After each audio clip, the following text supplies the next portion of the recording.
you the basic classroom. We're bringing quality education right to you on your devices. Zimmer Biomet Education app, available on your phone or your tablet. But be careful, there's a lot of education in there.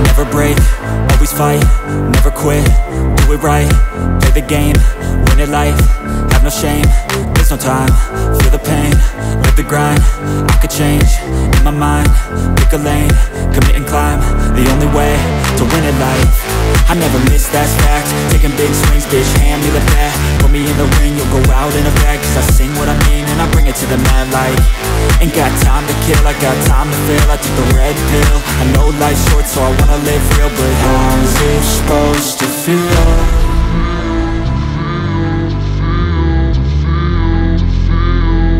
How's it supposed to feel?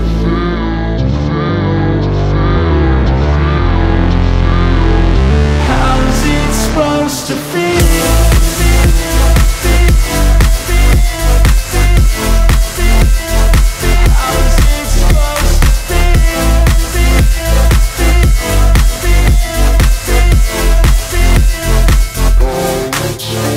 They wanna say my name, but they holding back. They wanna say they hate, but they know it's cap. I ain't play no games, I just do, that's fact. And I don't feel no shame, it's a mood you lack. I go crazy, nah bitch I ain't lazy. Track after track, I work on this shit daily. Pass me the jack, right as fuel, got me hazy. About to unpack all these things I've been chasing. I've got visions in my head, like memories after death.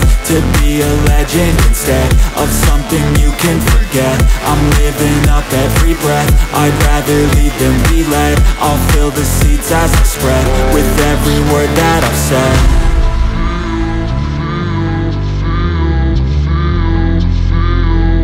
How's it supposed to feel?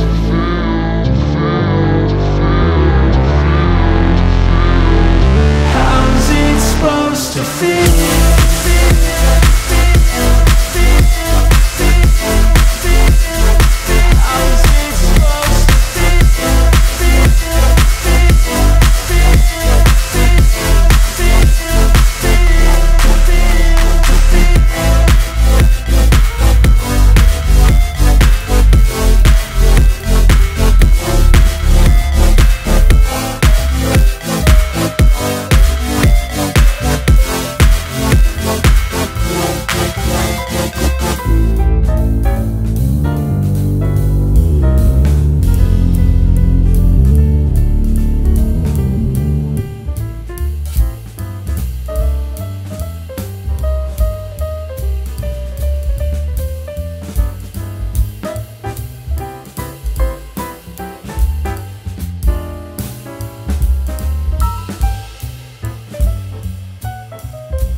desires. I got gifts but one subscribers. Thanks for the candy basket.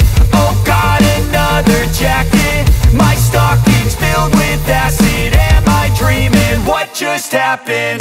This is not a Christmas. This is not a Christmas song. This is not a Christmas. This is not a Christmas song. This is not a Christmas. This is not a Christmas song. This is not a Christmas. This is not a Christmas song. My neighbors compete to see who can put up more blinding lights. The kids all wish away the month 'cause they want presents in sight.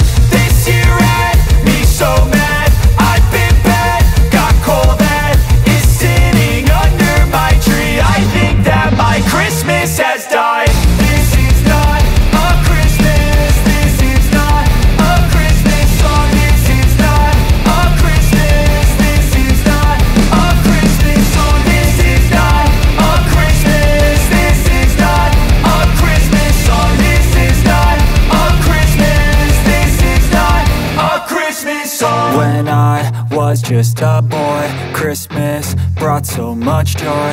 Couldn't wait for the presents and laughter. I couldn't sleep late at night, looking for Santa with lights. Those are the memories I still remember. Then I became a man, lost sight of who I am. But right in front of me was the answer. 'Cause on Christmas I feel joy, and I turn back to a boy. The answer is to stay young forever. This is not a Christmas. This is not a Christmas song. This is not a Christmas. This is not a Christmas song. This is not a Christmas. This is not a Christmas song. This is not a Christmas. This is not a Christmas song.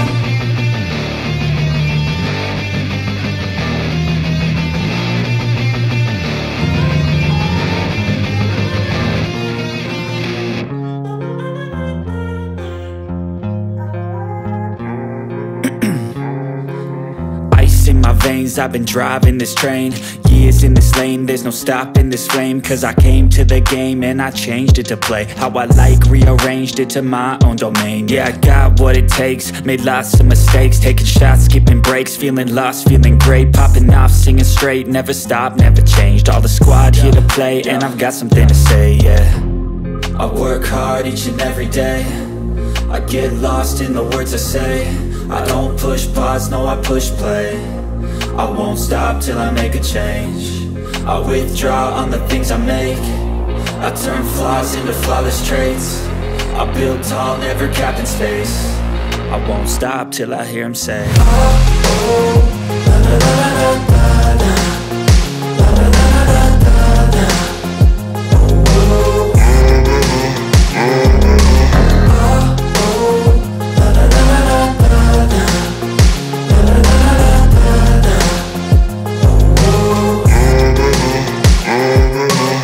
6 a.m. and I'm up again. I got tired eyes, need a cup of blend. That's right, in the AM, that's my only friend. No light, just the sun coming up on the horizon. I lose track of time, yeah, I move fast and climb. A new class divine, yeah, true passion shines. And I'm through passing time, I choose stacking dimes. You snooze half the time while I move passing by. I work hard each and every day, I get lost in the words I say. I don't push pause, no I push play. I won't stop till I make a change. I withdraw on the things I make. I turn flaws into flawless traits. I build tall, never capped in space. I won't stop till I hear him say, oh, oh, la la la la la la, la la la la la la, oh, oh, la la la la la la, la la la la la la, oh, oh.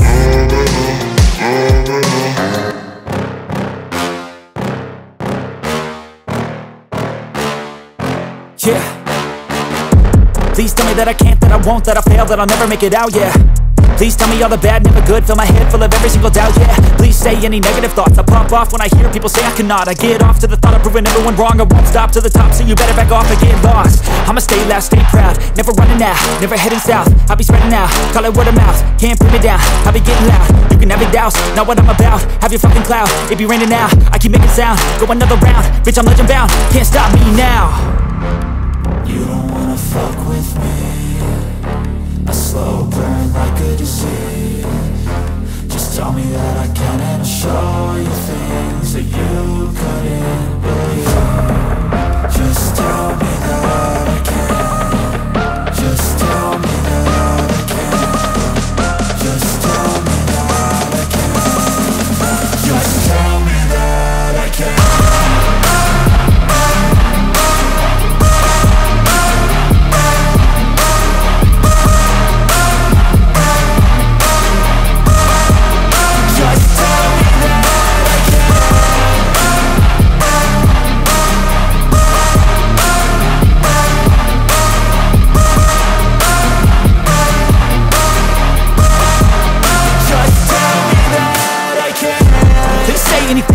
Cause I just wanna hear it out your mouth, yeah. Give me fuel, it's a tool that I use to go ahead and run my fucking mouth, yeah. I take shots, I take loss, I make shots, I miss lots. That's how you get big box, you get yachts, you swing lots and pop off a big shot. I ain't done chasing, got big dreams, bigger things, impatient. Who's at the top think they need replacement? Who's at the top think I'm gonna erase that? Face it, I don't give up quick, I don't give up shit, I won't give up this. Cause I know that I want it, know that I'm on it, I'll make it, I promise. You don't wanna fuck with me. A slow burn like a disease. Just tell me that I can and I'll show you things that you couldn't believe. Just tell me that I can. Just tell me that I can. Just tell me that I can. Just tell me that I can.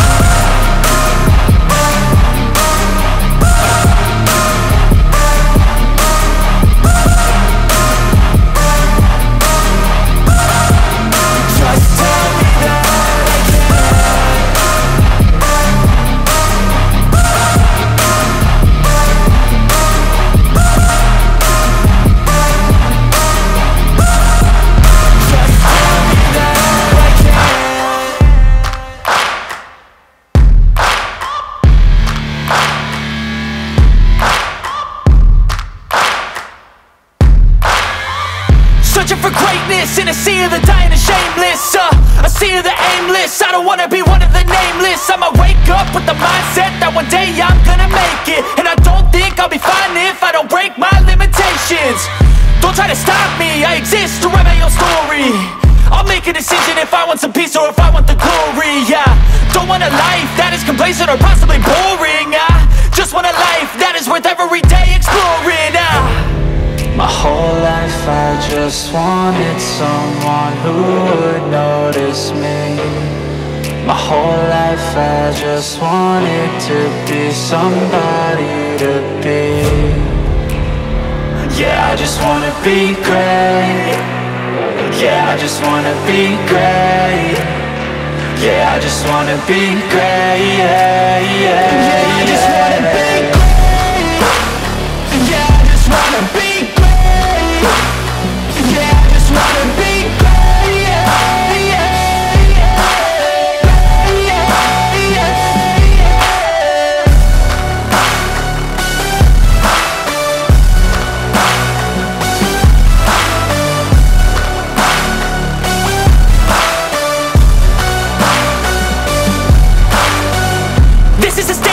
Appreciate all that is vacant. It's just for the taking. If you make up your mind, you can take it. I'm never complacent. I would work in a mansion or basement, yeah. There's no replacement for persistence, it's a patience, yeah. In this life, I wanna be soaring, to feel sun inside when it's pouring. And I'll fight till anxiety is foreign. I'm so sick of my mind's extortion. My whole life I just wanted someone who would notice me. My whole life I just wanted to be somebody to be. Yeah, I just wanna be great. Yeah, I just wanna be great. Yeah, I just wanna be great. Yeah, yeah, yeah, I just wanna be great. Yeah, I just wanna be great.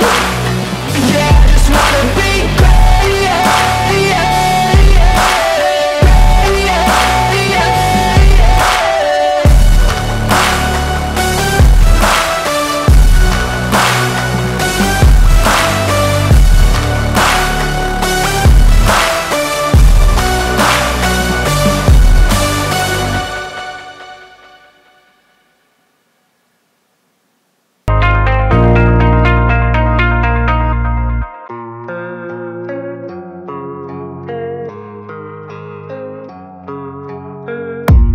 I don't really know what comes next. I'm just doing my best, even though I'm so stressed out. Everything just feels like a test that I fail, so depressed when I can't seem to get out. But something deep inside won't let me quit. I swear that I'm inspired by all this shit. Tell me that I can and I won't. That's what guides me the most. Fuck your lies, I'll do what I want.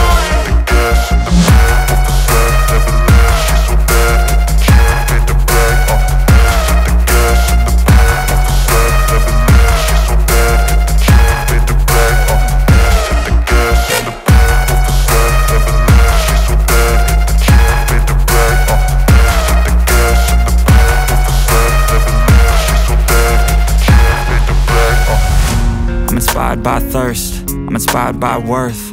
I desire your worst, so you can just hide while I work.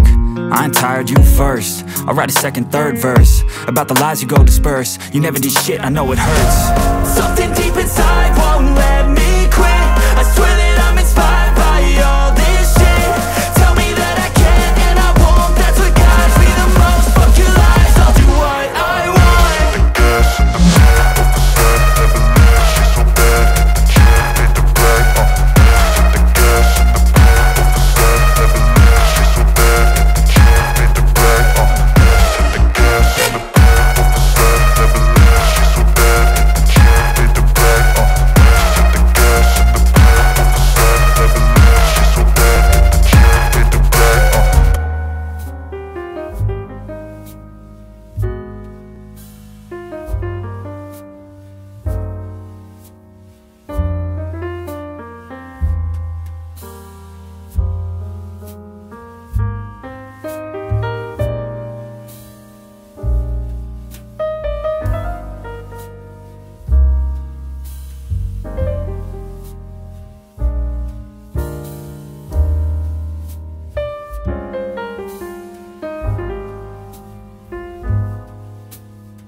this great educational opportunity.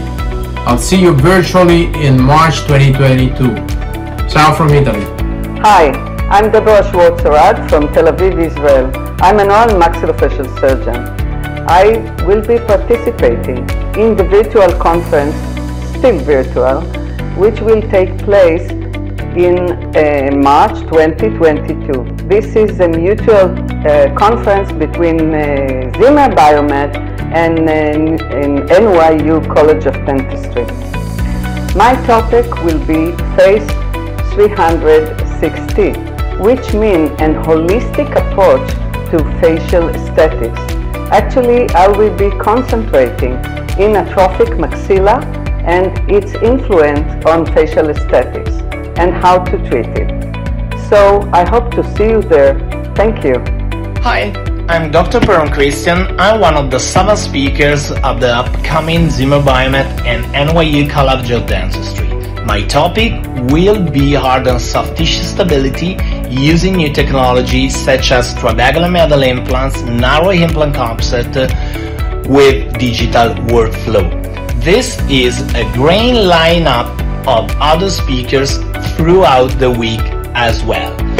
I truly hope you will take advantage of this great educational opportunity. See you in March. Bye-bye. Hi, my name is Dr. Georgios Romanos. I'm one of the 7 speakers at the upcoming Zimmer Biomet and NYU College of Dentistry 12th Annual Global Implantology Week. My lecture topic will be soft and hard tissue stability using innovative implant technology. Please join us to this beautiful event.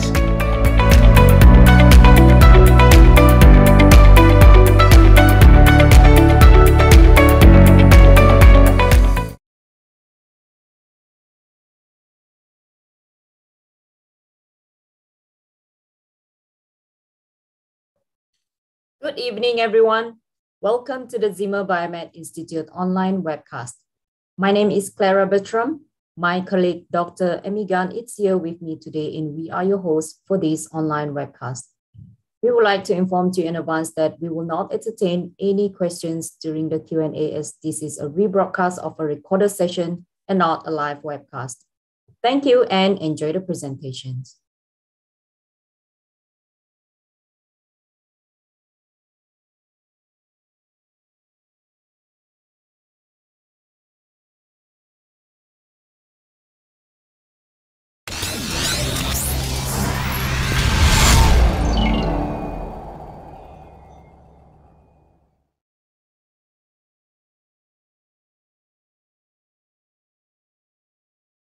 One of Zimmer Biomet Institute's many complimentary virtual learning opportunities.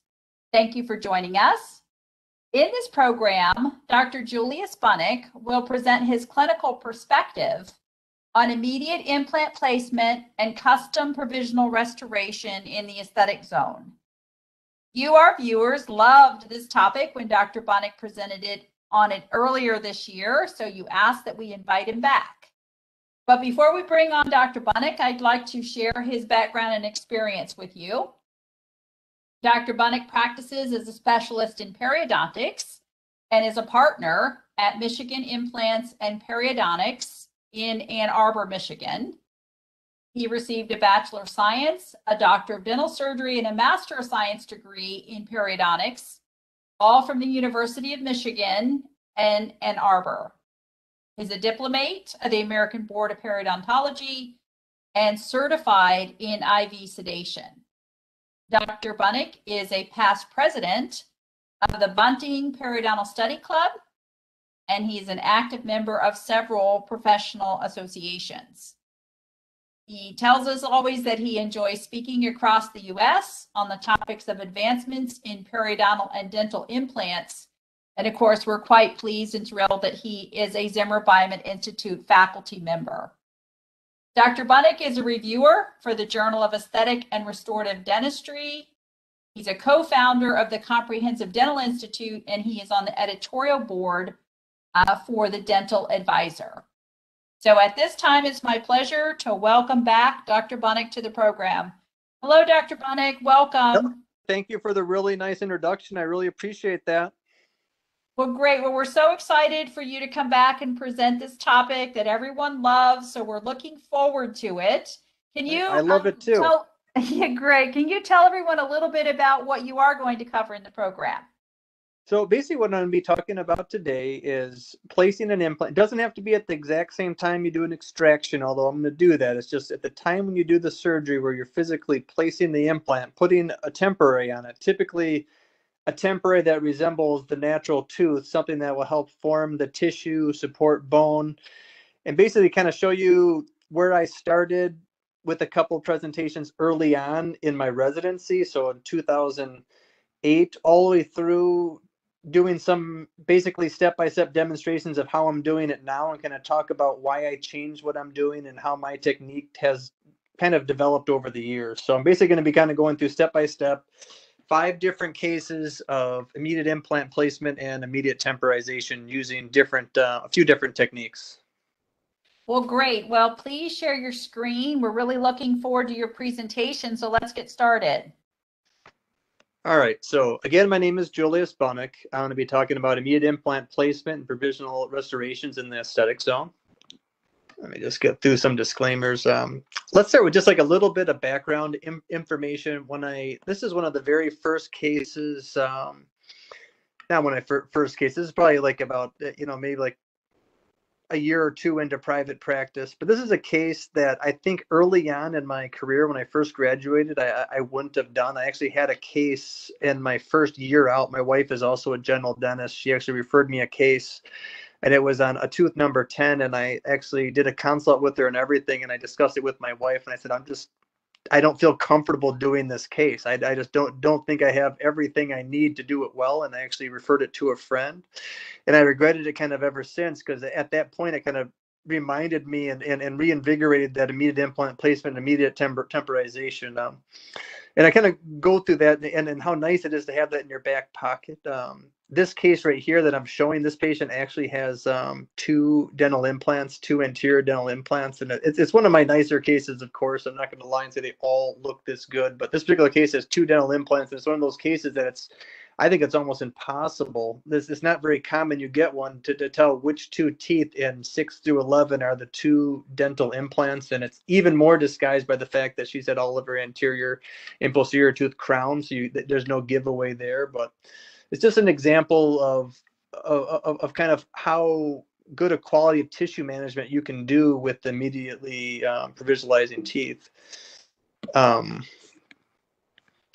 This is just an example here. Just want to touch base of types of implants I would avoid. These are those tissue level implants that kind of get wider at the neck. Those tend to be extremely difficult for immediate implant placement and temporization. They're really designed more for posterior teeth.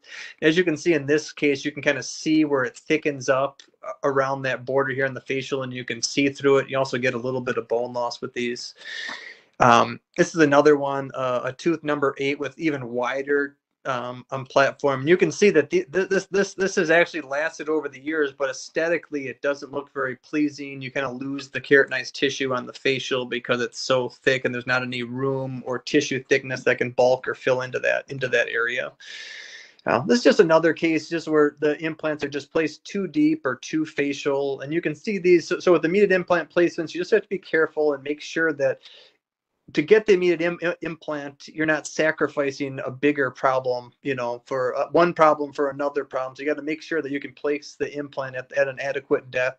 So you're not placing it too deep. So you're basically going to be causing a problem down the road and lead to a situation where you're having to completely redo a dental implant that you've placed. And one thing that I think is really important with these immediate provisionalizations is it's not just preserving soft tissues. So a lot of the cases that I'm doing, I'm actually wanting it not to even preserve the tissue, but I'm using the temporary to mold or sculpt the tissue, because sometimes you'll have too much tissue, not enough tissue, and you can actually use the temporary to either push tissue back or even grow more tissue. This particular case, we did some crown lengthening on her upper right. She got about 4 or 5 different implants, and here her number 10 on the top is a cantilevered a lateral bridge off of tooth number 8. And in this particular case, we did an actual implant on sorry, it's a cantilevered off tooth number 9. We did an implant at 10. Then we did a couple extractions, bone grafts, and tissue recontouring on the upper right. And we did it all using provisionals. And it kind of took a lot longer to do it this route, but there's a lot that you can do with immediate provisionalization and by adjusting the provisional restorations to mold and guide the tissue to be basically exactly where you want it. This is just kind of showing before and after of a different case. We're not going to be going over this case today, but it's kind of similar to what we're showing today. And something that I keep as an alternative I'll do sometimes if you're just trying to preserve the soft tissue, but you're not maybe doing an immediate implant or not able to do one. This particular patient was a professional. I can't remember if it was trumpet or some sort of musician where he needed to be, holding something firm against his front teeth. I just didn't think it was a good idea to do the immediate implant placement and temporization. Plus, he had really thin bone. So something I'll do sometimes, I'll take some impressions and we'll make an S6 retainer. And when I take the tooth out, I'll actually modify the tooth so I could basically set it right in place after I take the tooth out. And then when I put so you can see here on the upper right, that's the tooth just sitting in there, kind of molding the tissue over where I did the bone graft and the membrane and everything like that. Then you can basically just click that into the S6 retainer like you can see here on the very top picture. That's the patient actually with the S6 retainer in the day of the surgery, holding his tissue into place. And these lower 4 pictures are basically at a couple weeks after the surgery was done, seeing how it's kind of holding and maintaining the tissue. Actually on the bottom, the top 2 pictures are within maybe a couple weeks after, and basically the bottom one is more after it's basically fully matured and healed. But it really does help guide, just having something in there that stays in there. It really helps guide and mold the tissue. One of the things that needs to be understood is when you're doing a surgery, when you actually do place the implant, you're causing a lot of trauma. So basically right at first, for the first maybe 2 weeks, I like to do it within the first week. And typically I say 95% of the time I do the temporaries, I do it immediately. Basically I place the implant, place the temporary, and I'm done. But you really don't want to be messing around with the temporary after about 2 weeks. As you can see, the primary stability goes down dramatically right around the 3 to 5 week range, with the peaking around 4 weeks. And then after about 6, 7, 8 weeks, it starts getting back to more of the secondary or the new bone primary stability. So there's this crucial time period between about 2.5 to 6 weeks where you don't really want to be messing with it. And that's really the part where you're trying to make sure even the temporary is completely out of occlusion and nothing's touching it. So as far as my first case goes, this is the actual first case I ever did of immediate implant placement and temporization. I believe it was in 2008 when I was a resident. It's an immediate implant placement, bone graft, and provisional restoration. The patient's a 28-year-old female. She was actually in grad school at U of M at the time. Chief complaint is occasional pain on number 10, and she also didn't like the aesthetics of it. She didn't like that pink look to it. She thought she was coming in just to get a little filling or something like that. Medical history, she's completely healthy, not taking any medications. Dental history, she had a trauma at age 23 followed by a root canal treatment. So it's only been about 5 years since she had the root canal on it. So she must have some pretty aggressive root resorption going on there. Periodontally, it's stable. There's no real bone loss around it, no deep probing depths. Severe tooth resorption is what we're seeing on the radiographs. Clinical finding, you can also see the tooth resorption is through the facial. You actually kind of see it a little bit on the palatal too. It goes all the way through.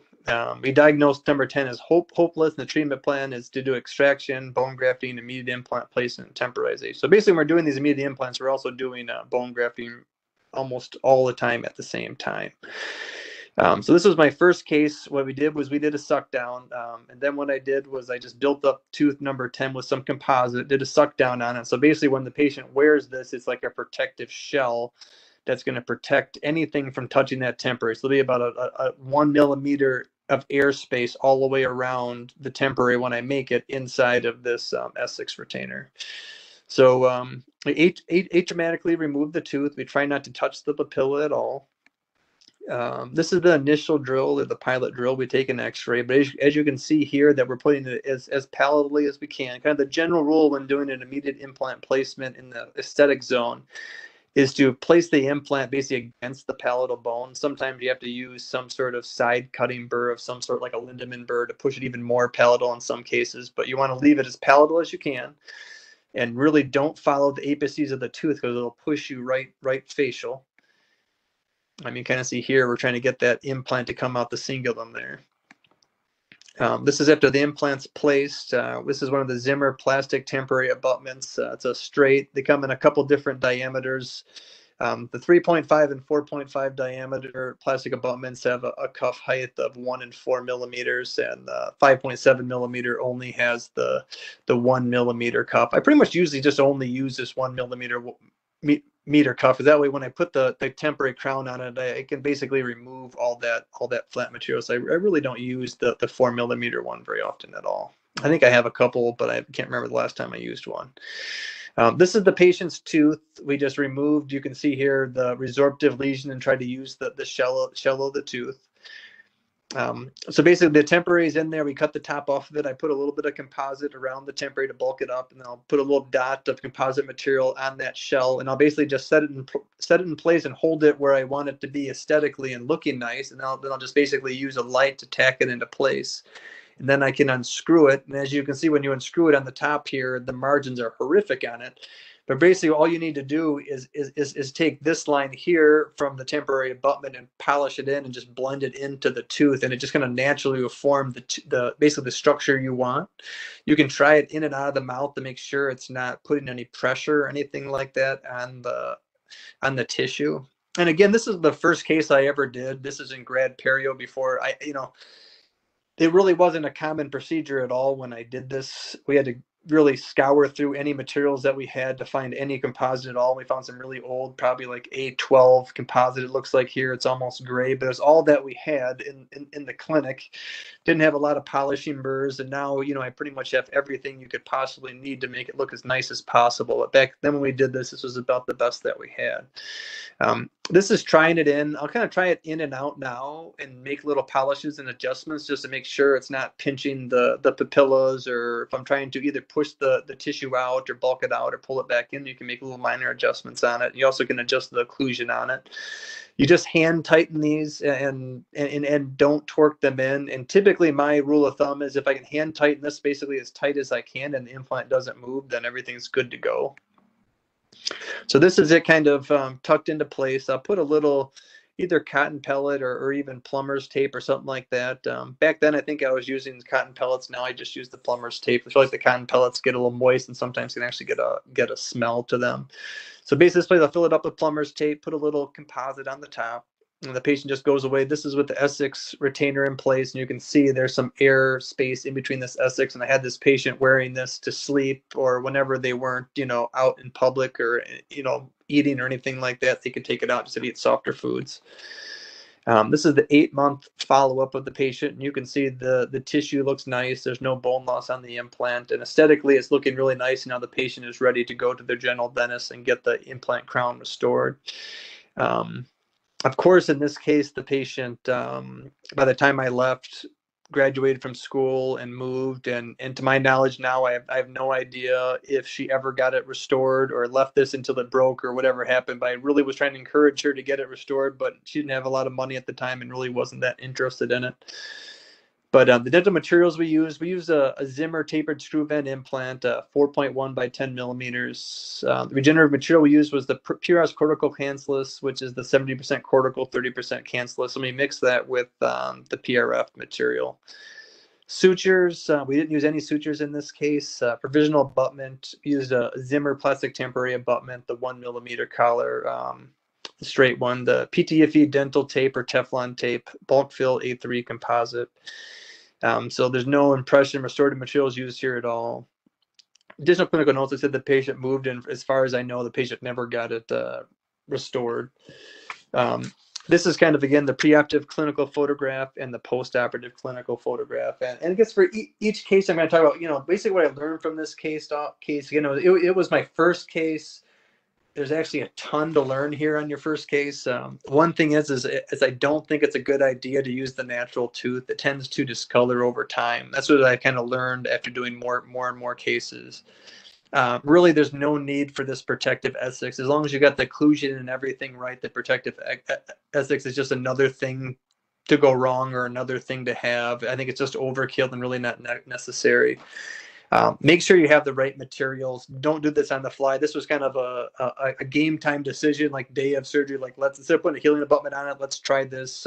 We had a prosthodontist who was at the office that day who was helping out with it. So just make sure you have all the right materials, the right colored composites, the right everything. You want to make sure you have the right armamentarium. Tissue aesthetics is the permanent thing that we're going for, and the temp really is just temporary. So if it doesn't look nice, as long as it's making the tissue good, that's the most important part. In my opinion, the most successful aspect of the treatment, again, is just that the tissue looks good. That's exactly where you want the tissue to be. And if I was doing the same treatment today, what I would change is I wouldn't use this Essex retainer again, and I might make a prefabricated temporary shell, which I'll show you how I do that in another case. And I wouldn't use the original tooth, and I definitely would put a better polish on this temporary. So for case number 2 is the temporization at the time of implant placement and a grafted ridge. So this is basically not taking the tooth out and doing an immediate implant. It's a case where I had to do some additional bone grafting so I could put the implant where I wanted it. I'll kind of go over that. So it's clinical case. It's a patient, age is 31 years old. Chief complaint is an occasional pain on tooth number 10. And as you can see on the radiograph down there, it's basically a primary tooth that's almost completely resorbed. Medical history is occasional smoker, recreational marijuana user, but he promises me that he won't do that for the first 3-4 weeks after we do the procedure. Dental history, again, there was some trauma involved. Periodontal status is completely stable. Radiographic finding, again, is that severe root resorption. Clinical findings are sore to the palatal, a +2 mobility. The diagnosis is tooth number 10 is hopeless. And I remember there was some talk here on if this was a primary tooth or a permanent tooth that just had severe resorption, and we weren't really certain because he couldn't remember if he had it or not. He seemed to have some memory of it being the baby tooth, but really doesn't make a difference. So the plan is extraction and bone grafting and deliver flipper, implant placement and temporization. So as you'll see in this next slide, why we did this is because if you can see in this lower X-ray in the lower right, it looks like there's tons of bone there, but you need to be able to see it in 3 dimensions. And that's why we do a lot of 3D X-rays. And one of the most common things you'll see in these primary teeth, or extremely resorbed teeth, is this almost like a bowl area in here where you have this great big dip. And if you want to put the implant where you want it or in the angle you want it, you need to have more of a straight ridge here, so you're not shooting it out the facial of the facial of the front of the implant restoration, or shooting it out the facial of the bone to put it where you want it. So this is the cone beam before we did treatment and after. And as you can see, we kind of filled in that bowl with a nice thick layer of bone. And I kind of put these in here just to give you a little bit of an example. If we kind of place the implants where we would have to, and I'm sure you've heard that from your surgeon before, that you had to put it where the bone was. And I'm guilty of that just as much as anybody else is.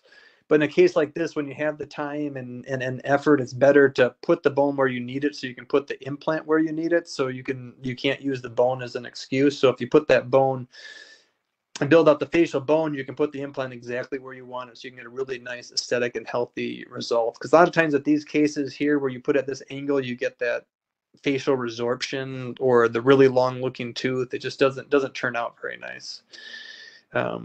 Initially, what I'll do in types of this where I'm staging it is I'll usually have them wear an Essex retainer, like I showed you earlier. But I want to show this case. This is just another way to do it. This is actually using a flipper. And I won't have the lab do it. I'll have them just make me a conventional flipper. Then I'll just add some composite to it to make a little teeny, like a tissue development Pontic. And as you can see here, this is closer to the end. At some point, I think his flipper broke. We made him another one, and we built it up with pink composite this time, just for aesthetic reasons, to make it look a little bit nicer. Here we are. We did a flapless implant placement here because we had the cone beam. We knew exactly how thick the bone was, where the bone was going to be, and we could basically put the implant exactly where we wanted it. We really didn't want to mess with the papilla that were still there because they look pretty nice. So we placed the implant. This is the shell. We actually used the shell of the flipper, which is also a nice idea to do. Again, so that first case I showed was my first case as a resident. This is one of my last cases as a resident, but we used the shell of number 7 from the first flipper, and this is just holding it into the site to evaluate the size and the fit. And then what you do is you just use a little bit of composite and tack it into place. This is actually the impression coping or the transfer coping that's used to place the implant. And I've kind of experimented with using this to hold in the temporaries as well. And I really think I do prefer using the plastic ones because they're just a lot easier to manipulate, easier to use, a little bit less cutting and grinding. But you can use this as a temporary, even a permanent abutment. I've heard people use it as, but so I'll cut that down, I'll put it into place, and you can see how it's palatally located here. And then I'll just take that little shell, tack it on, and then outside the mouth, I can kind of take this. I know it looks horrible, but all you do is just basically take this composite and blend it into the edges here on the transfer coping. You just keep adding material and polishing and adding material and polishing until you have it right where you want it. And as you can see here on this, I made it really thin, basically where it's entering the tissue, because I kind of want to get a little bit more of tissue ingrowth in there to kind of guide it. And this is a really easy one that over time I can keep modifying it to make the tissue where I want it. And as you can see here, I keep an extra. This is one of the transfer analogs. So I can just screw the coping into an analog just so it's easier to hold when I'm working on it. If you try to just hold on the temporary itself, it tends to fly over the room. But if you have something that you can have here, an analog, I even have an analog that I built a composite handle onto it, so it's even easier to grab. So I can use that the entire time I'm making the temporary.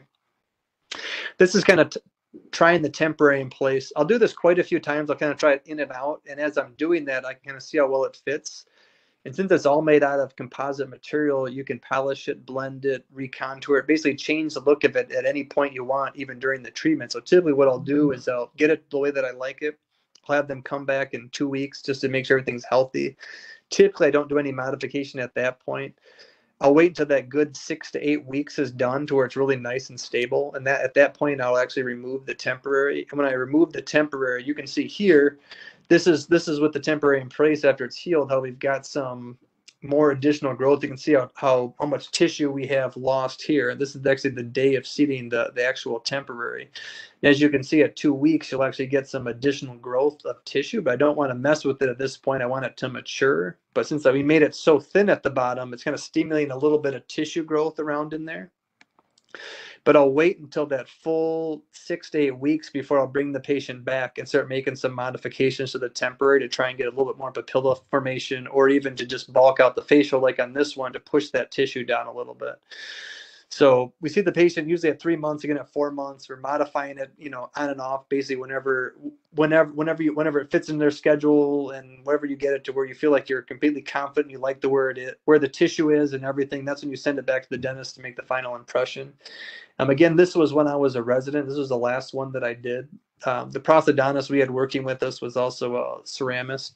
So he actually made this for me in the office as kind of an experiment, which I really like, because on the right side, you'll see those top two. I see this a lot.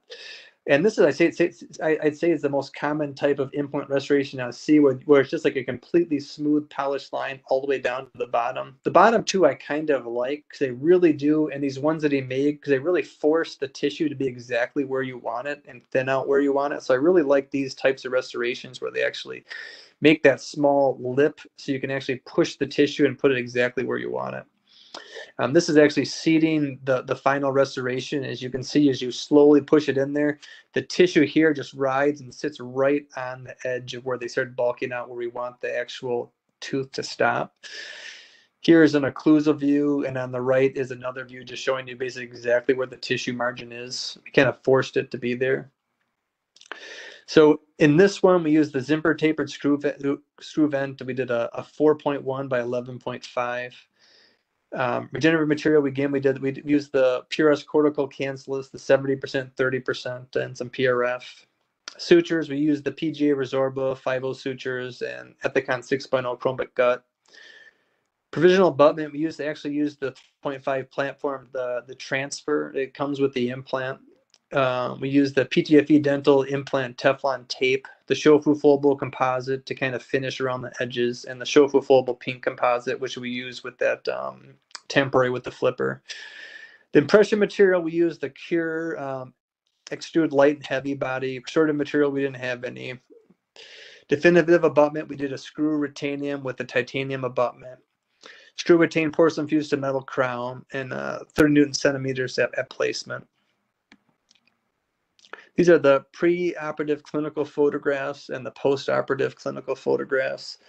And basically, in summary, what I learned from this case is I really do prefer to use the plastic temporaries or over modifying the transfer, just because the transfers are so rigid. They also, when it comes down to the polish, you're kind of introducing a little bit of the titanium material. And it's a little bit harder to thin and whatnot. It's not the exact same. Sometimes when I'll thin the composite into the into that metal transfer, it'll remove more of the composite than it does the metal transfer, and they have to fill it back in again. So it's just a little bit easier to use materials that are about the similar hardnesses. I think it's just faster, cleaner, and ends up looking a little bit more aesthetic to have it be white all the way through and not have any of the metal showing it. I've had a patient or two, and I think you can see it sometimes. The tissue's thin enough you can actually see that metal part in there. Most successful aspect is we were able to maintain the papilla, and we were able to match the facial gingiva tissues. Basically, that's really healthy, maintainable implant is probably the most important thing. And if I was doing the same thing today, what I would do is I'd probably use the S6 retainer instead of that flipper. I really like using the S6 retainer as the temporary. Let's go to case number 3 here, and this is more of what I'm doing nowadays. So this is a more recent case, kind of the exact step-by-step that I'm doing now. This is extraction, implant placement, bone graft, and temporization of tooth number 10. The patient's age, it's a 66-year-old female. Chief complaint, sharp pain on number 10 for the last couple of days. You can see there on that x-ray down there in the bottom, there's some significant resorption there. Medical history is type 2 diabetes, but very well controlled. Not taking any medications other than the diabetic medications, metformin. Dental history, think it broke biting into a bagel. There's a little bit of mobility to it, and you can kind of see the crack all the way down the facial there. Periodontally stable. Radiographic findings, we have a composite restoration and some root resorption. There's a vertical fracture. We determined tooth number 10 is hopeless. This patient is also considering possibly doing at this point veneering all the front teeth. We're kind of taking that into consideration. So the implant crown 10, 6 through 9, and 11 veneers. So the first thing I'm going to do is I use a putty matrix, and this is the Siltec, and basically what I'll do is I'll just mix these together and I'll take a small little impression, and then typically I do this the day we treatment plan them, and then once I have this little putty matrix, anytime between now and when I see the patient, I just use some sort of, this is the Exactatemp temporary material, I'll just fill in where that tooth is. And this is the before and after. I'll basically modify it and have basically a temporary ready to immediately temporize the tooth before we even get started. And you'll probably do the first couple of these yourself, then you can show your assistant, someone you know who'll be able to do a good job, and they can actually do this and get this ready for you and have it all ready for your appointment. So this is the bulk fill flowable, and you kind of see it before and after. It kind of fits in there, you hollow it out. Typically I have to do a little bit more hollowing if the implant is exactly fitting in that hole. Even at times where sometimes I have to remove a little bit here and there. You just have to keep adjusting until it fits off. But you'd be surprised how many times the implant will fit, and it just kind of naturally tends to go right where you want it, especially when you're doing an immediate implant. So first thing we had the dentist do, they did some composites on the adjacent teeth to remove and replace cavities, and we did an extraction and an immediate implant placement. These are the x-rays, kind of making sure everything's going exactly where I want it to be. This is kind of a cone beam CT of the case, just kind of also giving an example. As up here on the upper left, I kind of outline the structure of the tooth about halfway down. And on the upper right is more towards the occlusal, where you can see as the tooth is more towards the coronal aspect, it's extremely facial. And as it goes down, it widens out, but it stays facial the entire time. What I'm showing is you want to make sure the implant stays towards the palatal the entire time. So on the upper left, when you're more towards the coronal aspect, it's really wide, and as the tip goes down on the right, you can see it curves facial, but you do not want the implant to go into the apices of the tooth. You have to keep it really tight to the palatal. That's just probably the biggest mistake I see where I see complications with implants is if always the apical part goes too facial and you lose the facial bones. You need to be able to have at least a couple millimeters of bone thickness here in the fascia for this to be maintainable. So this is just an example that I think is a really good demonstration of that. You can see here was a cone beam that we have showing really a typical cross section of an anterior implant, an anterior tooth, especially a tooth number 8 or 9, where it shows how facial it is. And if you place the implant facial like that, as you can see in the lower right, you lost all that bone right there, and you end up with a pretty severe complication that's going to be, really difficult to fix in the future. So you just want to make sure initial implant location and health is key. How it looks is also key, but it's more important to have it be a healthy, maintainable implant than have it look absolutely perfect. So once you get the implant in place, you can adjust the temporary. There's metal and plastic ones. This is, again, a metal temporary, but it's a little thinner material. It's easier to cut and trim. And basically, you'll put that in place. You can take the temporary shell that you have, you put it over the top of the implant, and you just you do it just yourself as it's loose, hold it where you want it to be aesthetically looking perfect, and you just tap a little bit of flowable, and you just pour it in around the implant and hit it with a light, and then you can unscrew it. And when you unscrew it, you kind of polish it and do all that outside the mouth like I was showing you before, and then you place it in place. And this is basically on the top here. You can see this is the day of surgery. This is before, the bottom's after. You can see here I adjusted a lot of this tooth and removed a little bit of the contacts here because this patient had a little bit of mobility in tooth number 9. So I didn't want there to be any. If you have a tooth that's got some mobility, you don't want it next to the temporary. That little mobility would just slowly touch that temporary and make it come loose. So I left a small open contact there, and this patient had a pretty deep bite, and that's why I'm kind of skipping over to this one. What you can see is why I made it so light is I didn't want her to have any anterior guidance on that temporary. And the other important thing with this is just to remember that we're really talking about the tissue contours. This is better than having nothing there, and the patient was okay with the fact that it wasn't going to look perfect. But really what we're trying to make perfect is this gum margin and tissue here. So this is when it came time to do the final restoration. You can see here they prepped all the anterior teeth for veneers, and you can see the implant placement here.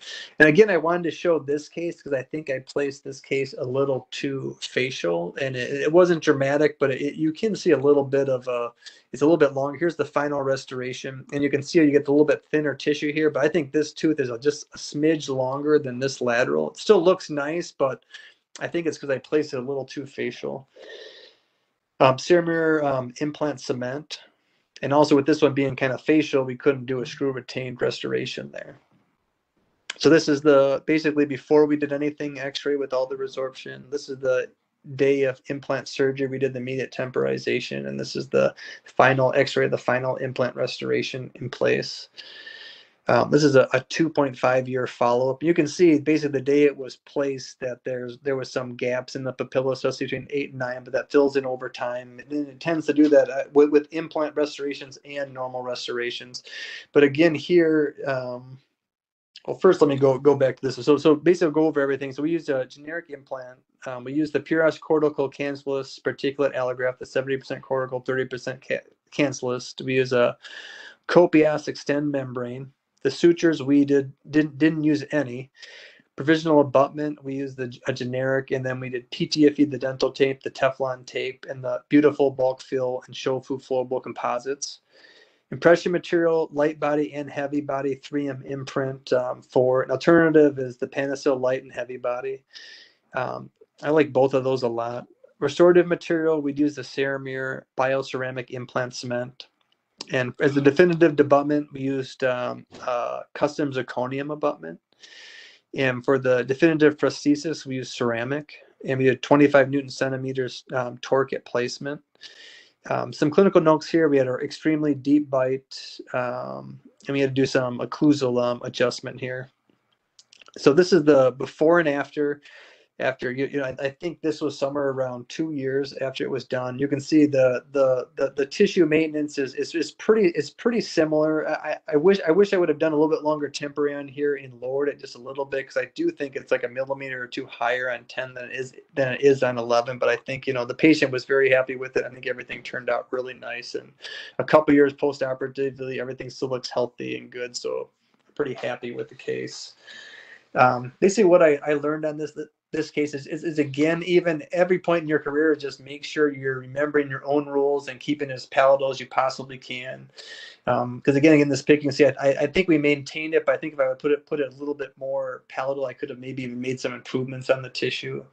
Most successful aspect, again, is healthy implant, healthy outcome, really happy patient. I think aesthetically it looks really nice.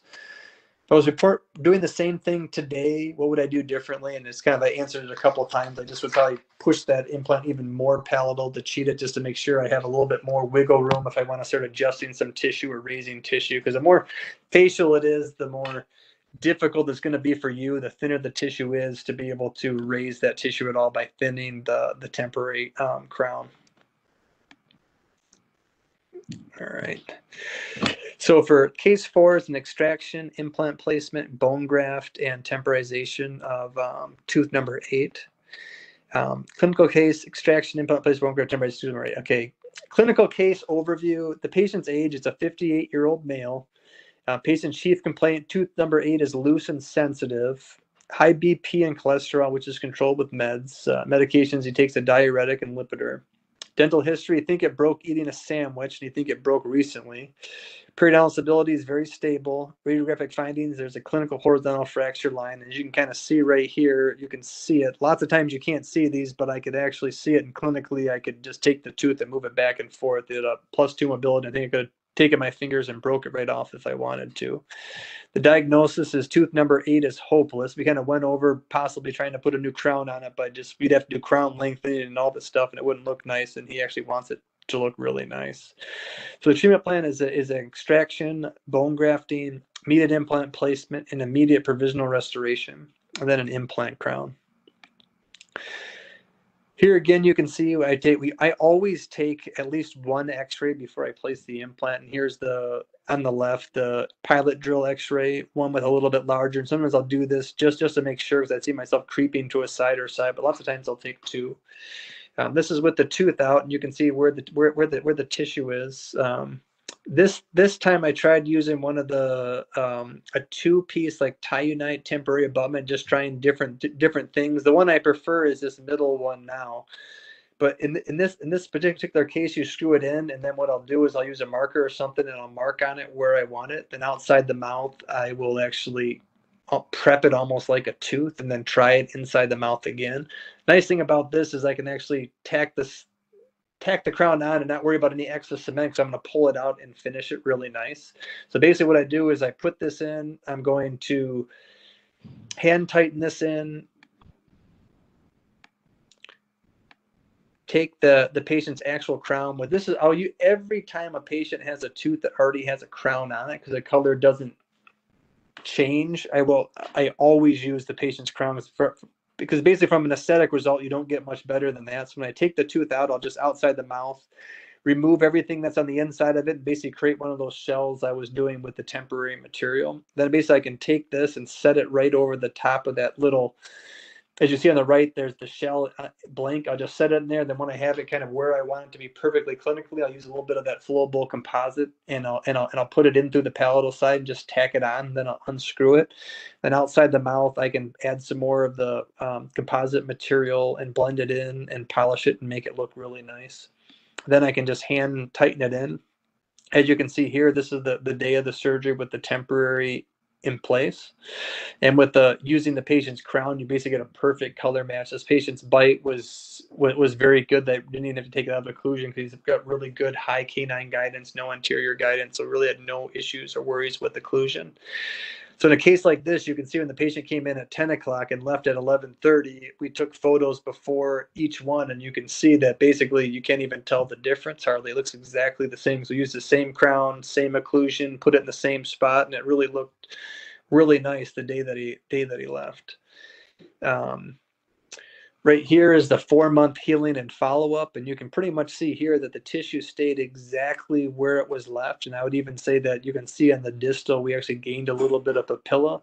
And that comes by when I'm seeing the patient, I don't photograph every one of these, but when I have them come in at 6 to 8 weeks, I'll typically remove it and clean it. And what I'll do is I'll remove a little bit of these interproximal composite material to try and gain a little bit of space to get that papilla to fill in there. This is the final restoration day. It's going into place. This is the final abutment. After 4 months healing, this is the final restoration in place. This is a 2-year follow-up here on the lower right. So you can see here on the upper left, this is initial, this is the day it was placed, and this is below that is the 4-month healing of the temporary, and then on the upper right is with the final restoration in place. I'd almost argue even with this one, the temporary almost looks better than the final crown, but they both look really, really nice. So the dental materials and implant, we use a generic implant. We use the Puros cortical cancellous, the 70% cortical thickness cancellous, which is what the material I really like using for these. We used PRF. We used the PGA Resorba 5.0 sutures, provisional abutment, a generic plastic abutment. We used the Shofu foldable composite. Impression material, I used light and heavy body 3M Imprint 4, and an alternative is that, again, that Panacel light and heavy body, which I really like both of those. Restorative materials are the Ceramir bioceramic implant cement. Definitive abutment, we used a custom zirconium abutment.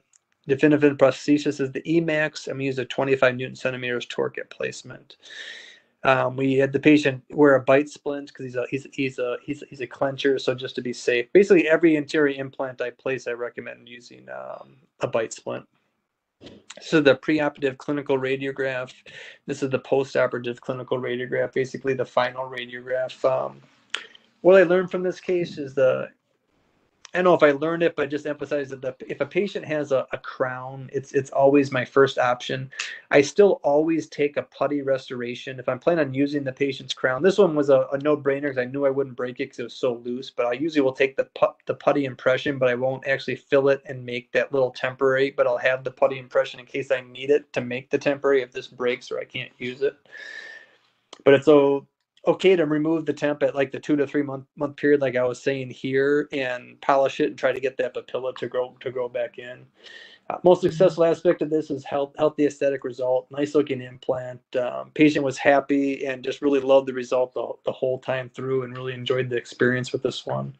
If I was doing it today, basically this is exactly what I do right now. So right now I'm not really changing or veering from this at all. The only thing I sometimes change or differ from is what I use as the temporary abutment, either that preppable one or the smaller plastic one that requires less prepping. But otherwise the technique is exactly how I'm doing it right now. So for the last case, I kind of wanted to show a case where I'm doing extraction unit placement, bone graft temporization, where I'm trying to do something a little bit kind of almost going back to what I was doing before, which was using the patient's actual teeth as the temporary, because sometimes you just don't learn your lesson. I was thinking, gosh, it'd be so easy. I bet with the new materials now, I bet it was just my first few cases. I bet if I use the natural teeth, it'll look great this time. So I was just kind of giving it a little bit of a try one more time. So it's a patient, he's 46-year-old male. Chief complaint is number 8 root resorption, and it's sensitive. And as you can kind of see in that x-ray on the bottom, although it's had a root canal on it, it has this little root resorptive lesion, and you can kind of probe into it clinically, and it's soft, and the patient's having more of a periosensitivity than a tooth sensitivity. He's actually had maxillary advancement surgery, medication. He's not taking any medications. Dental history is he's having that bad taste around tooth number 8 from that resorption. He's periodontally stable. Radiographic findings, he has an old root canal treatment there, and he's getting the root resorption that you can see on the x-ray.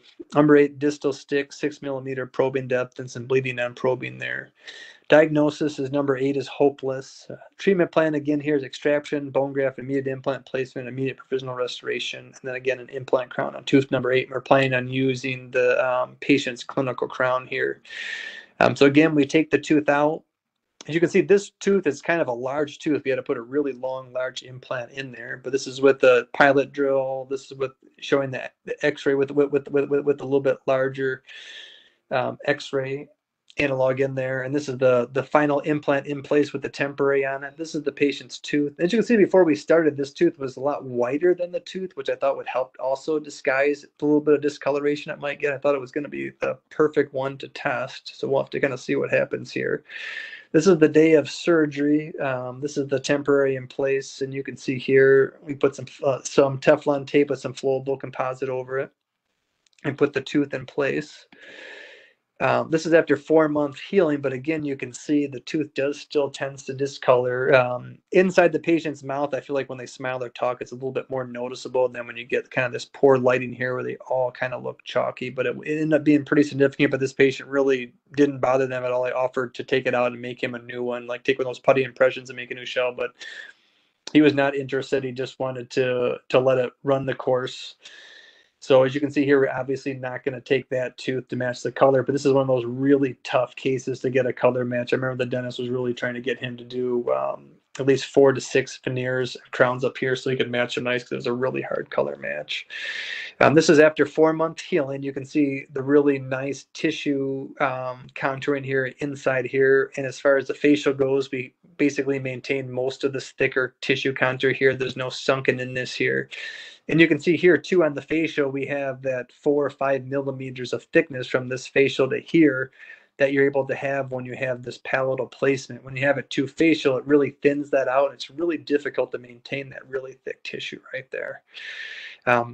This is a open tray custom impression. I just want to show this as an example because I have quite a few dentists who do this and really like it. And I like it too. So basically when you put in the impression posts, or the impression analog in there, basically what you're doing is when you put this impression post is you're just going to fill it in with some more rigid material like a flowable composite, and then once that settles in, because basically you got to have nice healthy tissue basically to cup and hold that in there. If it's irritated or anything like that, you really can't do this, but with these provisionals you'll see the tissue is really healthy. So basically when you fill this in with the composite, you just fill it in right to the tissue height. Then you just do your normal conventional impression over the top of this. So when you unscrew it, you'll have a nice solid tissue contour. So the lab knows exactly where the tissue is. Sometimes when you pull them out, the tissue will kind of compress a little bit. So this keeps it kind of held out for the impression. This is with the custom impression, with the custom abutment in place, and you can see the palatal location of the screw. This is with the final restoration. I still think that they did a pretty good job with the color match. It was a pretty difficult case. I don't have a follow-up on this one. I would have loved to get a picture of more than after the implant was placed to see if this papilla filled in. But implants generic. We used, again, the purest cortical cancellous bone material. Sutures, we didn't use any in this case. Because a lot of times in the immediate implant placements, I don't use any sutures. And if I do use a sutures, I'll pretty much use the PGA resorbable or 5.0 sutures. Provisional abutment, we used a Shofu foldable composite in there. Again, we used the light body and heavy body 3M imprint for restorative material. Ceramir, bioceramic implant cement. Definitive abutment, we use a custom zirconia abutment. Definitive prosthesis, a layered zirconia, and again, we torqued this in at 25 Newton centimeters at placement. This is the preoperative clinical photograph and the postoperative clinical photograph. So basically right here is the day it was placed, the photos I got from the dentist, but we don't have any follow-up on it. In this case, basically what I've learned from this case is the patient's first option is still going to be the crown or a temporary material. Using the tooth, it tends to just discolor. I haven't found a way to really stop that from happening. I've tried different restorative materials in there, different temporary abutments underneath, using like I said, the plastic white ones instead of the metal ones, but it still just tends to darken over time. In my opinion, the most successful aspect of this case was a healthy aesthetic implant, and that's always the most important part. And I wish I had a follow-up here so you guys could see that 9 out of 10 times that papilla fills in there completely, but it pretty much always improves. If I was performing the same treatment today, what I would do differently is I'd use a prefabricated temp in this particular case. This is just kind of a summary slide. I kind of like this. It's kind of going over. On the right is basically where all the cases started. The second one is with all the temporary materials in place. The third one is just showing the temporaries over time. So basically the top one is showing using the patient who has an actual crown as the temporary. And as you can see there, from the day you did it until it's ready to be restored, it just almost looks better and better over time. There's really nothing that can happen to it. And the middle one, that's where you're basically going to be using the temporary material to make the temporary, where you're kind of using the little impression tray and filling in with temp cement and making the temporary. And that one also doesn't discolor, but doesn't quite look as nice as using the natural crowns. The temp materials only come in so many colors to make them look perfect. And the bottom one, again, is using the natural tooth, but you see it discolors over time. But I guess the most important thing is on the right is they all pretty much give the same aesthetic result at the end. It's just how nice the temporary looks over time. But you can basically you can use them all in the same way to develop the tissue and make the tissue look really nice as you move through from beginning to end. You know, it's only about a 4-month process, but it sure looks nice. I think one of the biggest advantages of this is the fact that patients never need to have something that comes in and out of their mouth, and the treatment time is basically cut in half because you don't do the bone graft and then the implant placement. And also, while it's healing, you can do some tissue manipulation. As you can kind of see in this middle one here, I was trying to, as we gained on, adjust that temporary to gain more of that distal papilla there. And you can see by the time we get to the final result, we got a much better outcome. Some important reminders, or almost basically I'd say like pearls, is make temp in the first few days, preferably, or basically after 6 to 8 weeks. So basically you got to make the temp right away. Then there's basically after 2 weeks to about 6 weeks, I'd say, if you want to be really safe I even say between 1 and 6 weeks, don't touch it. And then sometime around the 6 to 8 week time frame, you can start removing it and modifying and polishing the temporary. I always like to keep an extra analog handy to help hold the temp. And what I'll do with these analogs even is that screws in the top here, I've added a little handle on this to make it even larger. And you can just make that out of, I made mine out of, I have a couple made out of triad material and one that I made out of composite material. And keep the implant as palatable as possible. It's so important to keep it towards the palatal so you can get a really good result. And it's easy for you to actually cheat it facially, so you really got to make an effort to keep it towards the palatal, and you won't regret it. Trust me.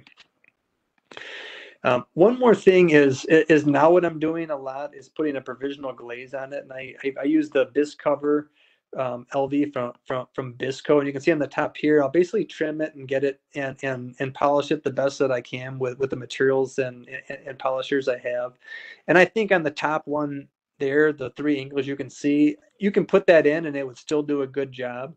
But when you put that provisional glaze on, like you can see on the bottom, it makes it so smooth, and the tissue really loves it when there's absolutely no imperfections in it. And I'm basically kind of finding here that putting this provisional glaze helps quite a bit. The one thing you have to do is you have to make sure none of the glaze stays on the metal parts. So once it gets to where the glaze bends into the actually temporary abutment, make sure the temporary abutment is just the polished titanium.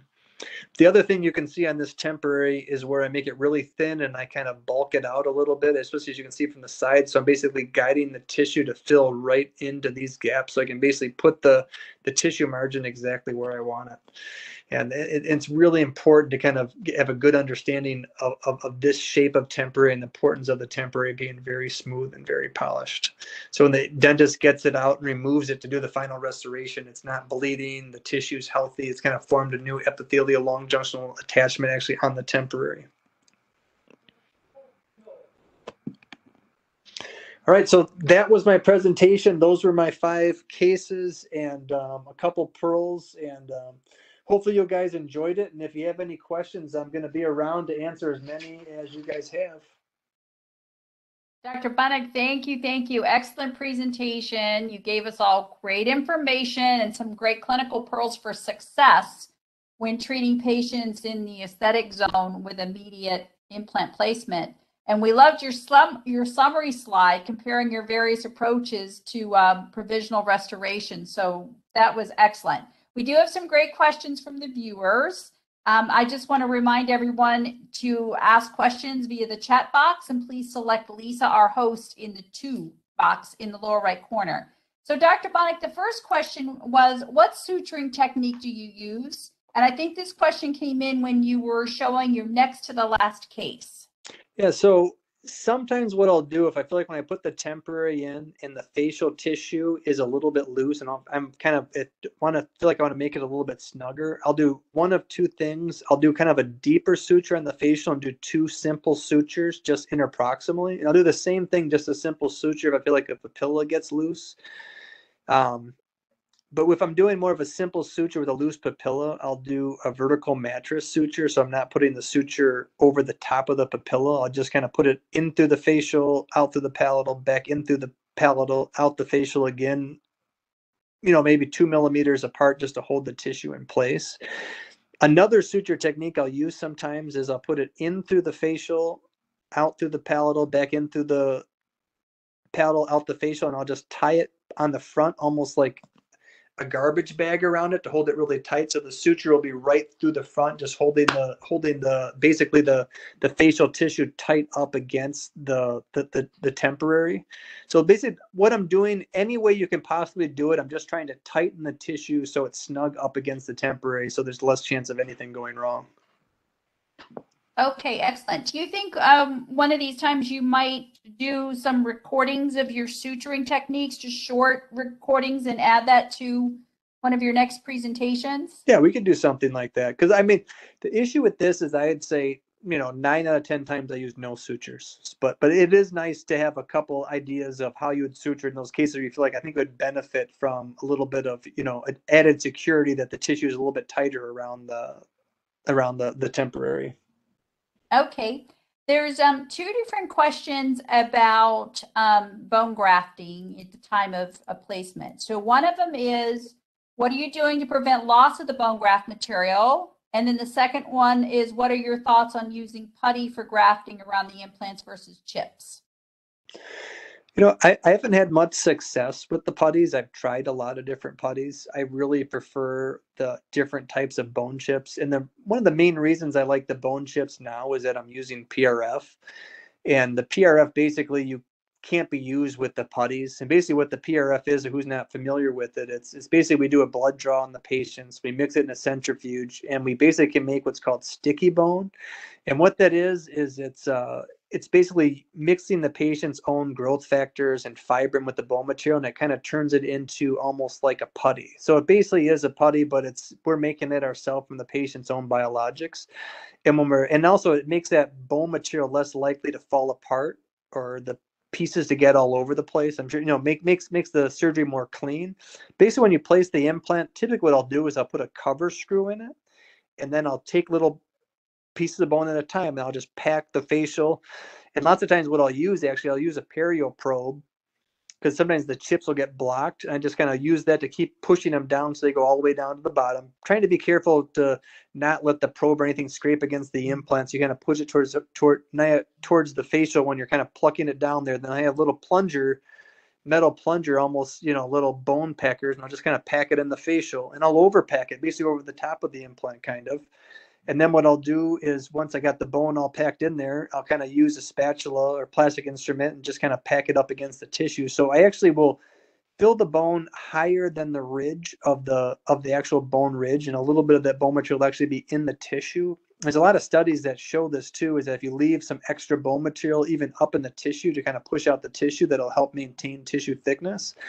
And as far as the bone escaping, when you push in this temporary, which I was showing you, kind of has the little ridge out the front, it really forms a nice tight seal over the top, and we have absolutely no bone graft material escaping, because it's pretty well protected underneath the temporary.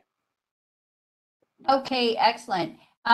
There's several different questions about your choice of cement versus screw retain. And one of the question is actually related to, is the cement that you used radiopaque, and is it kind to the soft tissue, and what was it again, please? Well, I'm not the person who restores them. That'd be a great question for a prosthodontist. But as far as the screw retained versus cement, we always recommend screw retained if it's possible. But as you see with some of these cases, like this case that's up here, this is a perfect screw retained case, because you can go right out the front, right through the cingulum. But there are cases where the implant is more facial and it's not an option. So in those types of cases, you have to use some sort of implant cement, and there's so many out there now, and typically the best ones are the ones that are actually implant cement. They'll say implant crown cement because they're a little bit easier to clean around the margins. You just got to be careful with it, and just make sure you're doing a good job and not putting too much cement. But really, if you can screw retain it, I would always screw retain it.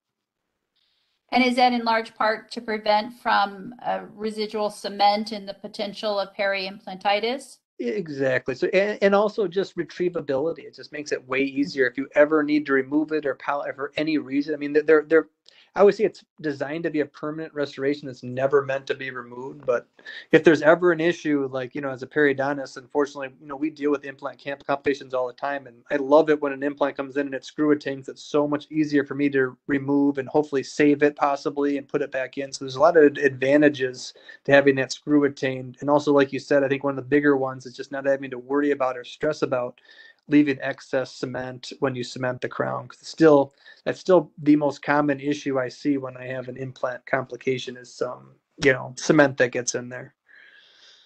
Right. Oh, we've had quite a few programs lately on guided surgery with like Implant Concierge and Real Guide. They've asked your opinion on that, please. What are your comments on fully guided static or dynamic guided surgery where you're placing an immediate implant in a socket, but also then placing a lab fabricated provisional?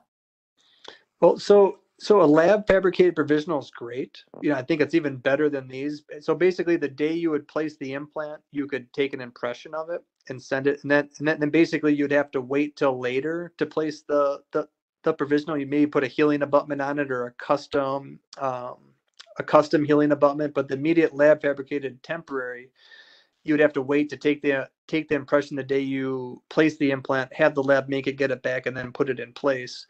There are some systems where you can do the guided surgery. These are tough cases because, the guided surgery where they actually will give you a hard guide, you'll place the implant, they'll make you the temporary and everything's supposed to fit perfect, but they don't always fit perfect. So then if it doesn't fit perfect, you're kind of in a tight spot. And I've done similar procedures to this where I've had to, the temporary doesn't fit. I can't adjust it to fit, even though I'd use the guide. It's just, half a millimeter makes a huge difference. Then I have to take an impression, send it off, and then now I'm making a temporary. I got to do a healing abutment. It doesn't really do its perfect purpose. But I do really like the thought of using a guide in these, especially if you're having trouble getting the implants where you want them or don't have as much experience. It really does help you for your immediate implant placement, get it exactly where you want it. Because it is really that placing the implant palatal is so much harder than you think because it just doesn't, it seems like it should naturally just go right where the tooth came out. But if you've done enough anterior extraction, seen enough cone beams, you can see that the anterior tooth, especially 8 and 9, are always really facial. 7 isn't quite as bad and it's a little bit smaller tooth, but I do like the guided surgeries, but I tend to freehand them because I kind of have my technique down for making the temporaries and I can make them look really nice. So that's been kind of my way of doing it, is to use that putty matrix, make the temporary ahead of time unless they have a crown, and then really just make them the temporaries on the spot. And you can see here on the screensaver here, you can make them look really, really nice. Excellent. So here's another question about provisional restorations. This person is an oral surgeon, and they said in the AMIS oral surgery meeting, they talked about advances in provisionalization. For example, digital provisionalization, where you obtain a custom abutment and a custom temp made based off of the CT images. What are your thoughts on this, and do you think this is the future? Yeah, so that's kind of what I was just talking about before, is sometimes I think it's a great idea. And we do that a lot for like all on X cases or the all on forward cases or whatever, the full large cases, guided surgeries or the guided temporaries. But typically, even with those, there's some minor modifications to them. So I do think digital dentistry is the future. I mean, where everything is becoming more and more and more digital, and, just even like Zimmer's relationship with DSD, I just think digital dentistry is the future. And I think it's really, really close to being now. You know what I mean? I shouldn't even say digital dentistry is the future. Digital dentistry is now, but digital dentistry is becoming more mandatory, I feel. But with those cases right now, I've had a couple when I'm placing the implant where it's supposed to be, I feel like sometimes I have to do another half a turn or 2 more turns to get the good primary stability I need or something like that. Then the temporary doesn't fit perfect. So you're kind of hoping everything from start to finish goes absolutely perfect. And I think every oral surgeon or periodontist or dentist knows that that's not always the case.